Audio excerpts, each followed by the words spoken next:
Hi friends, ఈరోజు చేసేది max curry. So ఈజీగా చెప్తాను గైస్, ఫాలో అయిపోండి. ఫస్ట్ అయితే తాలింపు పెట్టుకొని బెండకాయలు వేసుకొని దాంట్లో ఉన్న జిగురు మొత్తం పోయేంతసేపు ఫ్రై చేసుకోవాలి గైస్. మీరు ఎప్పుడైనా బెండకాయల్ని ఫ్రై చేసుకోవాలి, కర్రీ చేసుకోవాలి అన్నా సరే దాని మీద మూత అన్నది పెట్టకూడదు. మూత పెడితే ఇంకా గమ్మీ అయిపోయి మీ కర్రీ రోతగా అయిపోతుంది గైస్.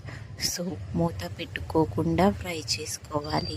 మన హీరో ఆఫ్ ద ఇంగ్రీడియంట్ ఏంటంటే జీలకర్ర, చిన్నిలుపై కారాన్ని పచాపచాగా రుద్దుకొని ఆ జిగురు పోయిన తర్వాత మాత్రమే ఎప్పుడైనా సరే కారాన్ని లాస్ట్లోనే యాడ్ చేసుకోవాలి గైస్. సో ఈ విధంగా యాడ్ చేసుకొని దీంట్లో ఉన్న అల్లం చిన్నులపై స్మెల్ పోయేంతసేపు ఫ్రై చేసుకోవాలి గాయస్. ఎండన్నంలో కలుపుకొని తింటే మ్యాక్స్ మీకోసం మీ ఇంటికి తలుపు తట్టుకొని వస్తుంది, లేకపోతే మీకు మ్యాక్స్ రాదు గాయస్. పిల్లలకి తినిపించండి గాయస్.